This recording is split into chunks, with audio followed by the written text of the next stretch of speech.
हाँ जी भाई दोस्तों, तो आज अपने करंट जीके के बारे में करते हैं। तो करंट जीके का पेपर आपके पास ग्रुप में आ गया है दोस्तों, तो शुरू करते हैं। करंट जीके का पहला प्रश्न क्या है हमारे सामने।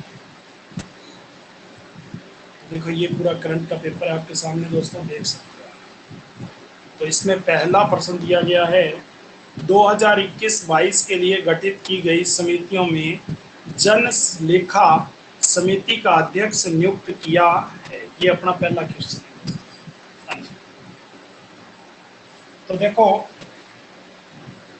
कि इसका सही उत्तर है पहले प्रश्न का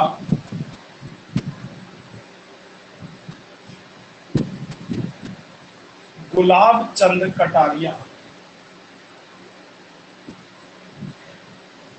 गुलाब चंद कटारिया, ठीक है। तो ये जो घटना है दोस्तों, ये जो बात है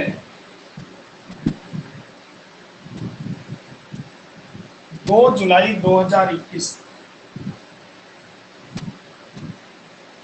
विधानसभा अध्यक्ष हैं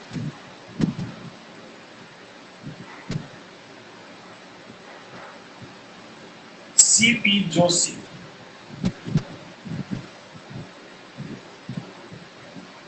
सीपी जोशी ने वर्ष 2021-22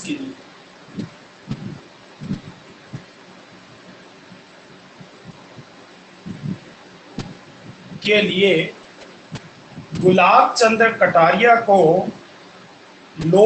ये जन लेखा समिति का अध्यक्ष नियुक्त किया है। गुलाब चंद कटारिया को जन लेखा समिति का अध्यक्ष नियुक्त किया। ठीक है दोस्तों, करंट जीके के प्रश्न आते हैं अपने, तो उसकी चर्चा कर रहे हैं आज अपने करंट। ठीक है, शनिवार है आज, अपना करंट का दिन है, तो करंट की चर्चा करें। अब देखो, राजस्थान विधानसभा अध्यक्ष डॉक्टर सीपी जोशी ने राजस्थान विधानसभा की प्रक्रिया का कार्य संचालन संबंधी नियमों के अंतर्गत वर्ष 2021-22 के लिए विधानसभा की 4 वित्तीय एवं 15 अन्य समितियों का गठन किया है, जिसमें से जन लेखा समिति जो है, इसमें गुलाब चंद कटारिया, परसाराम मोरदिया, विनोद कुमार, गुरमीत सिंह कुन्नर, मेवाराम जैन, श्रीमती जाहिदा खान, मुरारी लाल, काली चरण सराफ, वासुदेव देवनानी, मदन दिलावर, निर्मल कुमावत, संजय लोढ़ा, महादेव सिंह, गोपाल लाल मीणा सदस्य होंगे। ठीक है, तो इस तरह से इसकी चर्चा की गई है। ये अपना प्रश्न है पहला। ठीक है, अब प्रश्न नंबर 2 की ओर बढ़ते हैं। प्रश्न नंबर 2 है आपके सामने स्क्रीन पर, देख सकते हो आप।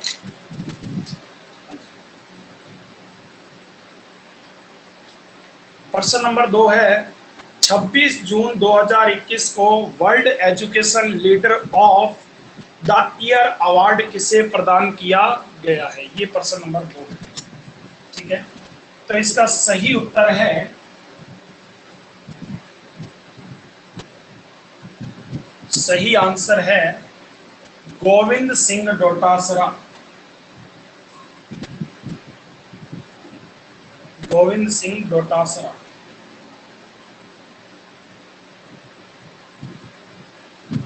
ठीक है, गोविंद सिंह डोटासरा। अब देखो कि इनके बारे में क्या बात है। ये शिक्षा राज्य मंत्री है, ये तो आपको पता ही होगा।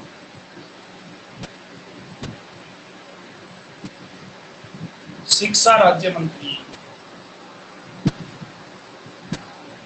बिल्कुल सही है, रमनदीप ने सही उत्तर दिया, शिक्षा राज्य मंत्री है। अब देखो, डोटासरा जी को ये अवार्ड मिला है। ठीक है, स्कूल शिक्षा राज्य मंत्री श्री गोविंद सिंह डोटासरा जी को प्रदान किया गया है। World education system and awards की शुरुआत 1 दशक से भी पहले पूर्व राष्ट्रपति एपीजे अब्दुल कलाम के कर कमलों से हुई थी दोस्तों। ठीक है, जिसके उपरांत समय समय पर दुनिया भर में हुए शिक्षा के क्षेत्र में उत्कृष्ट कार्य करने वाले गणमान्य व्यक्तियों को यह सम्मान दिया जाता है। तो इस बार 19वें संस्करण में कोविड-19 महामारी के दौरान राज्य में शिक्षा के क्षेत्र में किए गए विभिन्न नवाचारों और उत्कृष्ट प्रबंध के लिए 26 जून 2021 को, कब की बात है दोस्तों ये, 26 जून 2021 में ये अवार्ड गोविंद सिंह डोटासरा जी को दिया गया। ठीक है दोस्तों, ओके।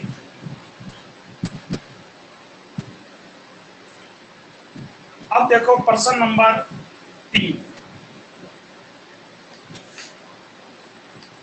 तो प्रश्न नंबर 3 आपके सामने है दोस्तों। फिर राजस्थान राज्य आवासन मंडल के अध्यक्ष का पद किसने संभाला है?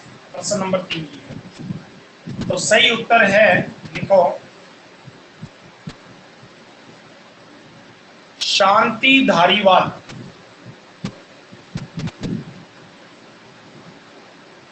शांति धारीवाल जी ने ये पद संभाला है। ठीक है दोस्तों, हाँ जी।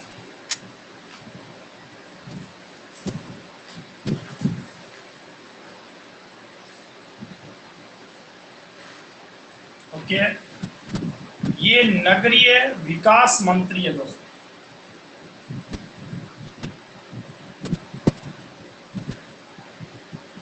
नगरीय विकास मंत्री, ठीक है।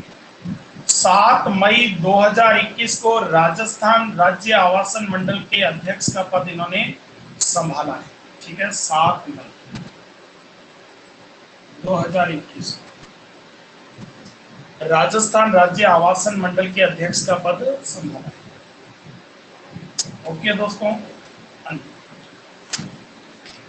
अब देखो नेक्स्ट प्रश्न की ओर बढ़ते हैं। प्रश्न नंबर 4। प्रश्न नंबर कौन सा है? 4।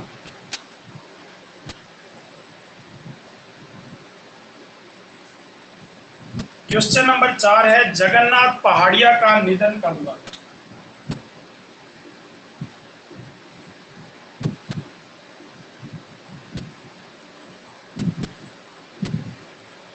हाँ भी, आप में से कोई कमेंट करके भी बता सकता है कि कब हुआ। हाँ जी, तो लिखो, इनका निधन 19 मई 2021 को हुआ।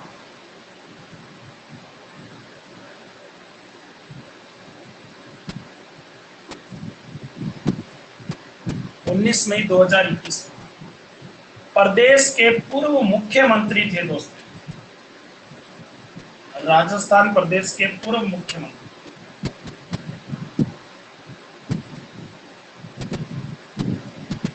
ओके, 19 मई 2021 को इनका निधन हो गया। वे हरियाणा के राज्यपाल भी रहे थे।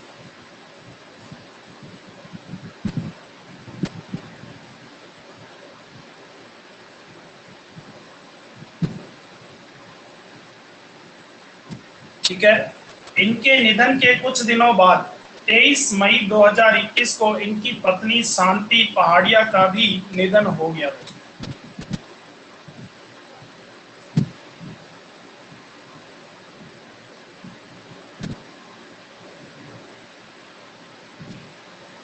इनकी पत्नी शांति पहाड़िया का निधन हो गया। ठीक है दोस्तों,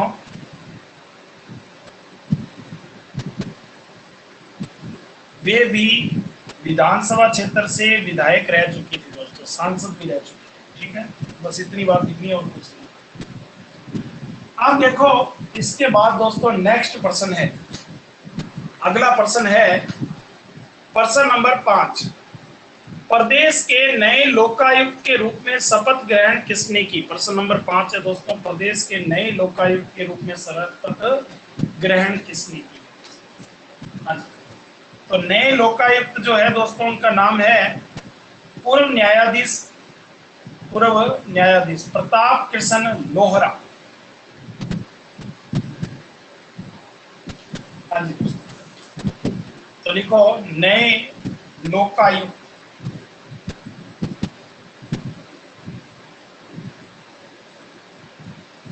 नए लोकायुक्त लिखो दोस्तों,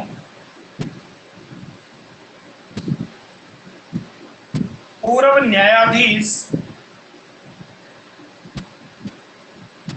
प्रताप कृष्ण लोहरा, ठीक है, इनको 9 मार्च 2021 को बनाया गया दोस्तों।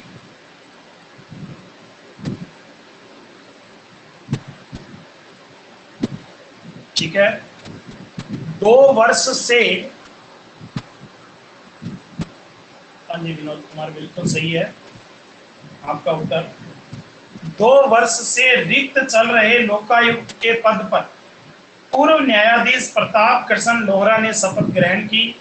शपथ राज्यपाल कलराज मिश्र ने दिलवाई दोस्तों। तो लिख लियो, शपथ दिलाई किसने?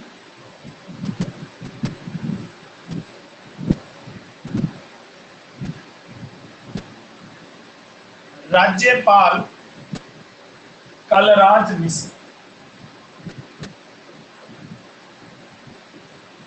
ने शपथ दिलाई। लोकायुक्त का कार्यकाल 5 वर्ष का होता है दोस्तों।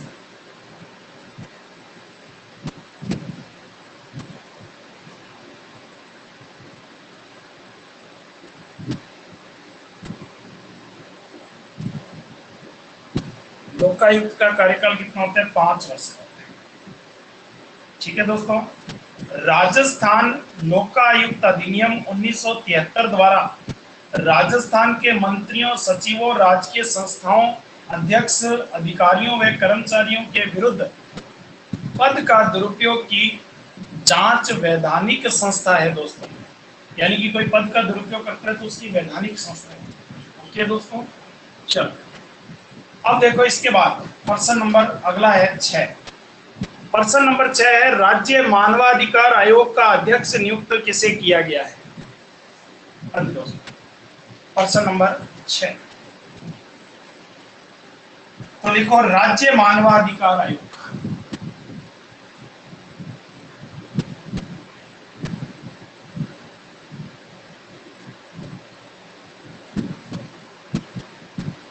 का अध्यक्ष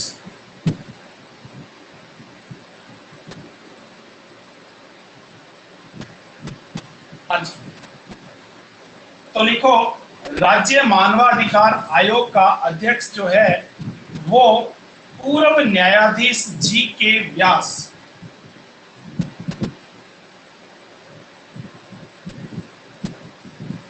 पूर्व न्यायाधीश जी के व्यास।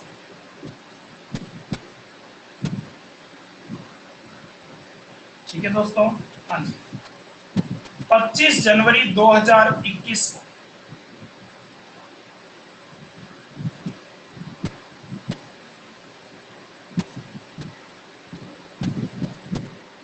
25 जनवरी 2021 को नियुक्त किया गया राज्य मानवाधिकार आयोग के अध्यक्ष के पद पर। शपथ इनको भी राज्यपाल श्री कलराज मिश्र ने दिलवाई है दोस्तों। ओके, अब देखो अध्यक्ष के अलावा महेश गोयल को मानवाधिकार आयोग में सदस्य के रूप में नियुक्त किया है।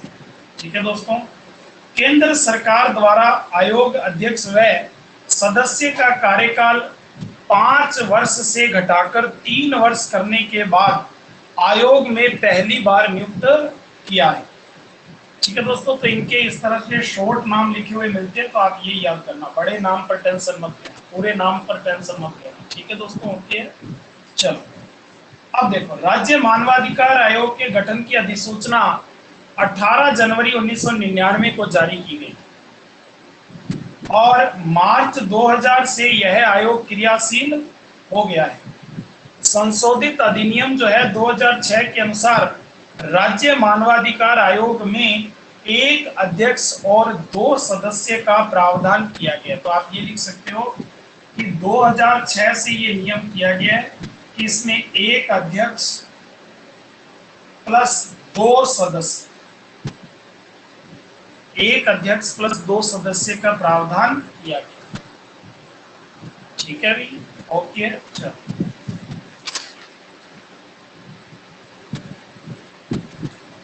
अब देखो नेक्स्ट प्रश्न की। प्रश्न नंबर अगला है प्रश्न number 7। At night of blood in blaze के को कौन सा पुरस्कार मिला है? ठीक है दोस्तों, प्रश्न नंबर 7। तो देखो कि ये है क्या, सबसे पहला प्रश्न तो आपके दिमाग में ये आ रहा होगा। तो ये एक पुस्तक का नाम है दोस्तों।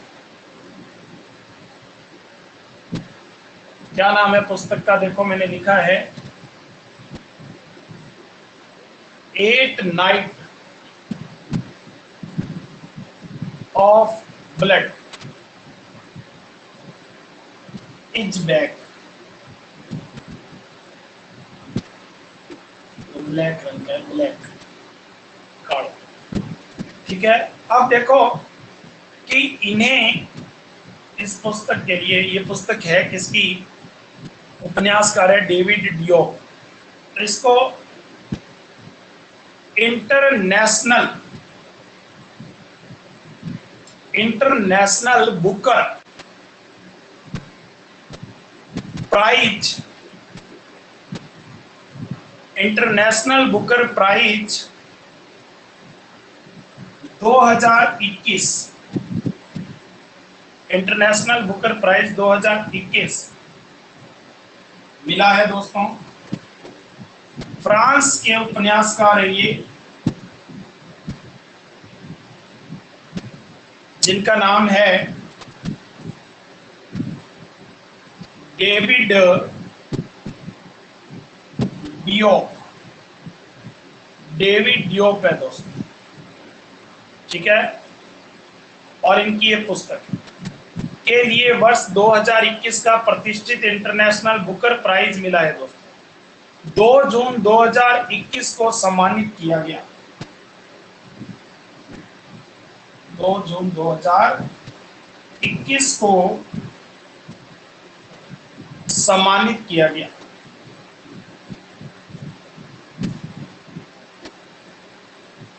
ठीक है भी दोस्तों, तो नोट कर सकते हो ये 2 जून 2021 को सम्मानित किया। मूलतः फ्रेंच में प्रकाशित है। इस उपन्यास का अंग्रेजी में अनुवाद अन्ना मोस्का वाकिस ने किया है दोस्तों। तो आप लिख लो, ये मूलतः किस भाषा में है? फ्रेंच भाषा में, लेकिन इसका अंग्रेजी में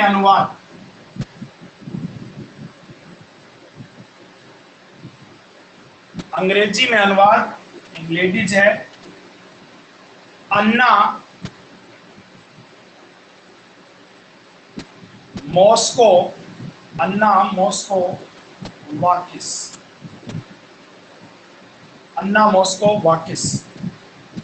इन्होंने इसका अनुवाद किया है।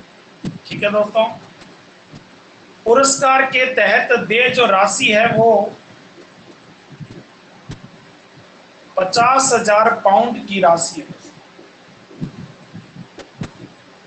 50,000 पाउंड की राशि। ठीक है, और इन दोनों को समान विभाजित कर दिया है। डेविड डियोप पुरस्कार जीतने वाले फ्रांस के पहले लेखक है दोस्तों। ये प्रश्न बहुत इंपॉर्टेंट बनेगा पेपर में कि ये जो पुरस्कार जीता है ये फ्रांस के, जो डेविड डियोन है, ये फ्रांस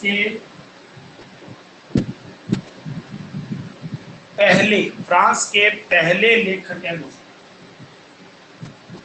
ये प्रश्न इंपॉर्टेंट बनेगा यहां से अपनी परीक्षा के। ठीक है दोस्तों, लंदन से बाहर वर्चुअली तौर पर आयोजित पुरस्कार वितरण समारोह में उन्हें यह पुरस्कार दिया गया। उल्लेखनीय है कि यह पुरस्कार प्रतिवर्ष किसी भी भाषा के काल्पनिक कथा उपन्यासकार को दिया जाता है जिसका अनुवाद अंग्रेजी में हुआ हो और प्रकाशन ब्रिटेन अथवा आयरलैंड में हुआ।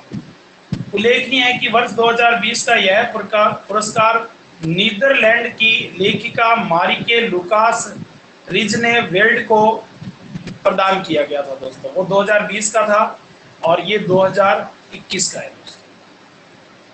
ठीक है, तो अपने को ये ध्यान रखना है पूरा 2021 का। क्लियर है दोस्तों? ओके,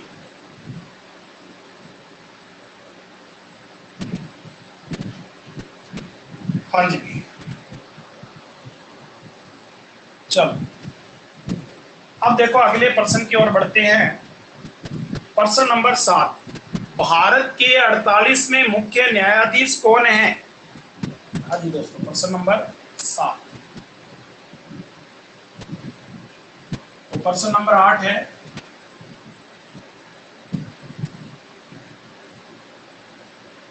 भारत के 48वें मुख्य न्यायाधीश ये है दोस्तों। हाँ जी, विनोद कुमार बता रहे हैं, बिल्कुल, हाँ जी सही है। NV रमन, बिल्कुल सही है। तो लिखो, हाँ जी सही उत्तर दिया आपने।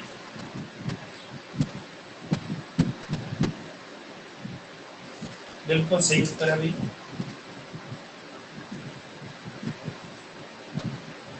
तो लिखो, न्यायमूर्ति NV रमन। ठीक है दोस्तों, पूरा नाम इनका लिखना चाहो तो लिख लो, बस इतना याद कर लेना बहुत है। पूरा नाम बता रहा हूं बाकी। देखो, नूतल पति वेंकट रमन। ठीक है, भारत के 48वें मुख्य न्यायाधीश के तौर पर 24 अप्रैल 2021 को शपथ ग्रहण की दोस्तों, शपथ ग्रहण की। राष्ट्रपति रामनाथ कोविंद ने दोस्तों, ठीक है, राष्ट्रपति रामनाथ कोविंद ने इन्हें भवन में पद की शपथ दिलाई। तो राष्ट्रपति जी ने शपथ दिलाई दोस्तों इन्हें। न्यायमूर्ति NV रमन ने न्यायमूर्ति SA बोबड़े से, जो 23 अप्रैल 2021 को सेवानिवृत्त हो गए हैं दोस्तों। इनका नाम इस तरह से है, SA बोबड़े, ऐसे है, SA बोबड़े, ये इनका नाम है। ठीक है, ये 23 अप्रैल 2021 को सेवानिवृत्त हो गए हैं, रिटायरमेंट हो गए हैं। न्यायमूर्ति NV रमन 22 अगस्त 2022 तक इस पद पर रही। तो आप लिख लो, ये 22 अगस्त 2022 तक इस पद पर रही।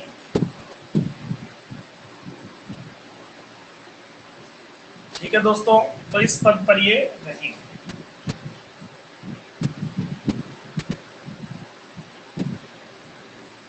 हाँ जी, अब देखते हैं अगले प्रश्न की ओर बढ़ते हैं।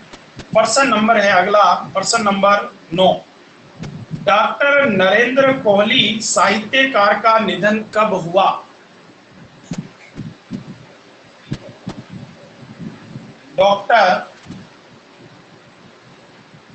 नरेंद्र कोहली एक साहित्यकार है, इनका निधन कब हुआ दोस्तों? ठीक है, ये प्रश्न है। तो देखो, प्रश्न नंबर 9 का सही उत्तर है, आप भी पहले कमेंट करके उत्तर दे सकते हो, 17 अप्रैल 2021। 17 अप्रैल 2021 को इनका निधन हो गया।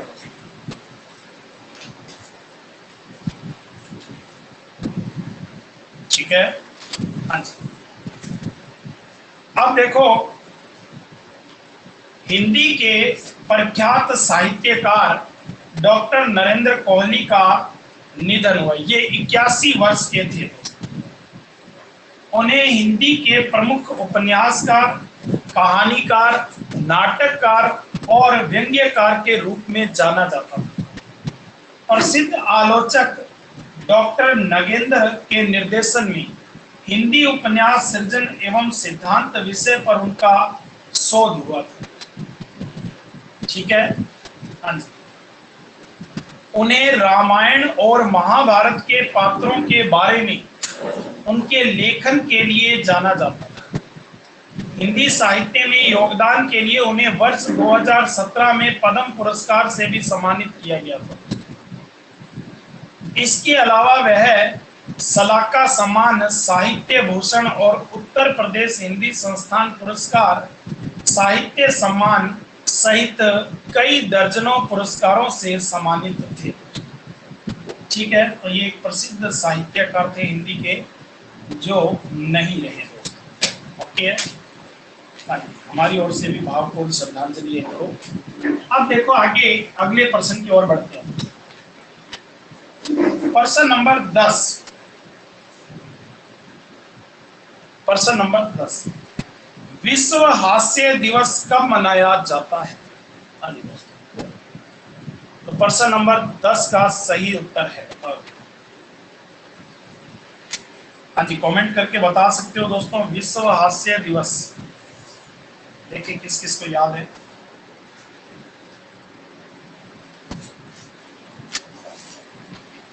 तो लिखो, सही उत्तर है 2 मई। कब मनाया जाता है? 2 मई। ठीक है, विश्व हास्य दिवस विश्व भर में मई माह के पहले रविवार को मनाया जाता है। इसका विश्व दिवस के रूप में प्रथम आयोजन 11 जनवरी 1998 को मुंबई में किया गया था। कहाँ किया गया था पहला आयोजन? मुंबई। ओके है, तो अब ये 2 मई को मनाया जाता है या पहले रविवार को मनाया जाता है। प्रश्न नंबर 11 है दोस्तों, मैत्री क्या है? अभी चर्चा में हाल ही में क्या है मैत्री? क्यों है ये चर्चा? तो इसके बारे में अगर आपको पता है तो आप बता सकते हो, पहले भी कमेंट करके। तो देखो, ये जो मैत्री है ये दोस्तों एक राग है। राग बांग्लादेश के राष्ट्रपिता बंगबंधु शेख मुजीबुर रहमान, ऐसे नाम लिखना, मुजीबुर रहमान, बांग्लादेश के राष्ट्रपति बंगबंधु, लिख लो, बंगबंधु शेख मुजीबुर रहमान की जन्म शताब्दी के अवसर पर विख्यात शास्त्रीय संगीत गायक पंडित अजय चक्रवर्ती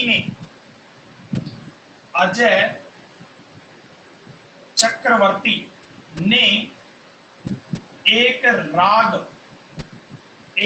नए राग मैत्री की रचना की है दोस्तों। तो ये मैत्री एक राग है दोस्तों। अजय चक्रवर्ती ने ढाका के नेशनल परेड ग्राउंड में बांग्लादेश की प्रधानमंत्री शेख हसीना और उनके भारतीय समकक्ष श्री नरेंद्र मोदी के सामने इसकी प्रस्तुति दी। यह नवीन राग मैत्री बंगबंधु शेख मुजीब की स्मृति में समर्पित है। इस राग मैत्री में भारत और बांग्लादेश के ऐतिहासिक मित्रता के तत्वों को शामिल किया गया। इस नए राग की रचना शास्त्रीय संगीत के परंपरागत तत्वों के आधार पर की गई। ठीक है, इस राग की रचना संस्कृत, हिंदी, बंगाली भाषाओं में की गई है। ओके दोस्तों, तो नवीन राग मैत्री बंगबंधु शेख मुजीब की स्मृति में की गई है और अजय चक्रवर्ती द्वारा की गई है। बस इतना ही। ओके दोस्तों,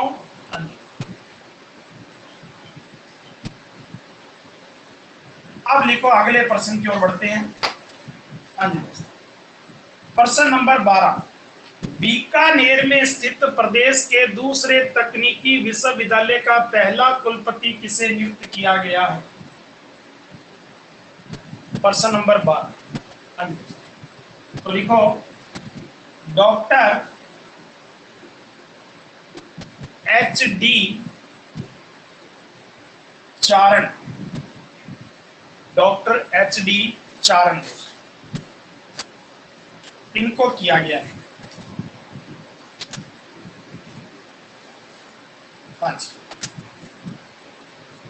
राज्यपाल एवं कुलाधिपति कल्याण सिंह तत्कालीन डॉक्टर एच.डी. चारण को 3 वर्ष के लिए तकनीकी विश्वविद्यालय का कुलपति नियुक्त किया गया। प्रदेश के पहला तकनीकी विश्वविद्यालय कोटा में है दोस्तों, और एक यहाँ खोला है। ओके है, तो चलो अब बढ़ते हैं आगे। प्रश्न नंबर 13।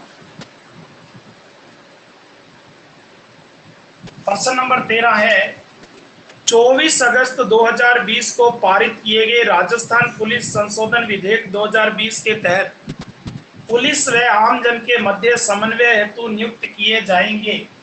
तो प्रश्न नंबर 13 है ग्राम रक्षक नियुक्त किए जाएंगे। क्या किए जाएंगे? ग्राम रक्षक। पुलिस व आमजन के मध्य समन्वय हेतु नियुक्त किए जाएंगे ग्राम रक्षक। ठीक है, हाँ जी, ऐसा एक संशोधन विधेयक आया है। उसके बाद ग्राम रक्षक को उचित मानदेय दिया जाएगा तथा इनकी अधिकतम आयु 40 वर्ष होगी। 8वीं कक्षा उत्तीर्ण स्थानीय निवासी को 2 वर्ष के लिए ग्राम रक्षक के पद पर नियुक्त किया जाएगा। ग्राम रक्षक का मुख्य कार्य पुलिस व आमजन के बीच समन्वय स्थापित करना होगा। ठीक है, तो कर दिए गए हैं बिल्कुल। ओके, हाँ जी, 24 अगस्त 2020 से ये पारित किया गया, कर दिए गए हैं बिल्कुल। ओके, हाँ जी बिल्कुल अरविंदर, कर दिए गए हैं। ओके, हाँ जी। अब देखो इसके बाद अगले प्रश्न की ओर बढ़ते हैं दोस्तों।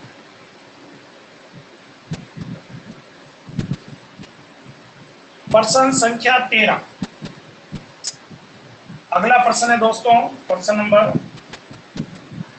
13 तो हो गया अपना। प्रश्न नंबर 14 की ओर बढ़ते हैं। प्रश्न नंबर 14, 1 जुलाई 2021 को प्रदेश का पहला ODF प्लस ग्रेड वाला गांव बना है। ठीक है दोस्तों, पहला गांव। तो इसका नाम क्या है? जाहोत गांव है और ये जयपुर में है दोस्तों। तो क्या है इसके बारे में पूरी जानकारी अपने चर्चा करते हैं दोस्तों। इस गांव की ओर ले चलता हूं। अच्छा, तो देखो दोस्तों, जाहोता गांव है, जाहोता। 1 जुलाई 2021 को प्रदेश का पहला ODF प्लस ग्रेड वाला गांव बना है। पंचायत समिति जालसू में स्थित ग्राम जाहोता को राजस्थान का पहला ODF ग्राम घोषित किया गया। स्वच्छ भारत मिशन ग्रामीण योजना के तहत केंद्र सरकार की टीम ने ठोस एवं तरल कचरा प्रबंधन कार्यों एवं ग्राम पंचायत की स्वच्छता का निरीक्षण किया। निरीक्षण के बाद ग्राम को ODF प्लस घोषित किए जाने की सहमति प्रकट की। इसके बाद ग्राम पंचायत जाहोता द्वारा सभी अधिकारियों के समक्ष ग्राम पंचायतों को ODF घोषित किए जाने का प्रस्ताव सर्वसम्मति से पारित किया। तो ये स्वच्छता के लिए दोस्तों, समझ जाना। अब देखो इसका मतलब। प्रश्न नंबर 15, प्रदेश के किस शहर को जून 2021 में एशिया के बेहतरीन टॉप 10 शहरों में शुमार किया गया है? तो उत्तर है जोधपुर। ठीक है दोस्तों, राजस्थान की सांस्कृतिक राजधानी है जोधपुर, इसको शामिल किया गया है। ठीक है दोस्तों,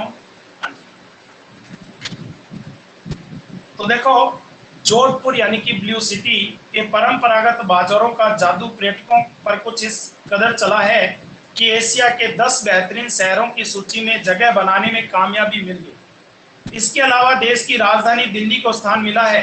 खास बात यह है कि पूरी दुनिया में पर्यटकों के बीच सबसे लोकप्रिय ट्रिप एडवाइजर ने अपने पाठकों से मिले फीडबैक के आधार पर इस वर्ष घूमने के लिए एशिया के 10 बेहतरीन शहरों की सूची जारी की है। इस सूची में जोधपुर व पुरानी दिल्ली का नाम शामिल है। इस सूची में जोधपुर को 3रा व दिल्ली को 5वां स्थान मिला है दोस्तों। ठीक है, जोधपुर को इस प्रकार से 3रा स्थान दिया गया,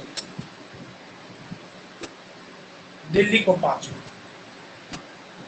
और अब देखो अगला प्रश्न है, अंतिम प्रश्न अपना 16 नंबर। जून 2021 में जीनोम सीक्वेंसिंग की सुविधा विकसित करने में देश का पहला राज्य बना है। देश का पहला राज्य बना है दोस्तों। तो बिल्कुल सही है, देश का पहला राज्य बना है दोस्तों हमारा राजस्थान, हमारा राजस्थान।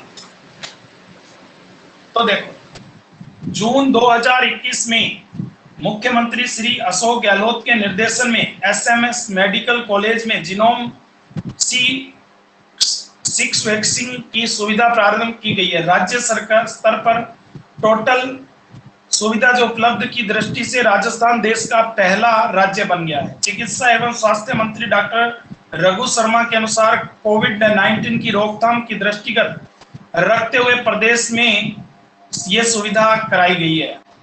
ठीक है दोस्तों, तो इसमें ये पूरी न्यूज है, तो आप समझ गए होंगे दोस्तों। हाँ जी, बस तो आज के लिए इतना ही दोस्तों, करंट का पेपर। तो लाइक करें, शेयर करें, सब्सक्राइब करें दोस्तों। नमस्कार है।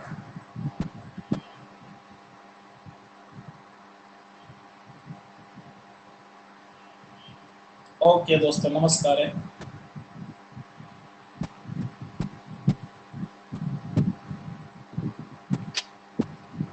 हाँ जी, हाँ जी, ओके भी विनोद कुमार, ओके सुखदीप, ओके भाई, ओके ओके सभी को, रमनदीप ओके, किरणदीप ओके, सभी को, चुन्नीलाल जी ओके, कोई नाम रह गया उनको भी ओके, अभी सरोज वर्मा ओके है, ओके अभी ओके है, हाँ जी ओके।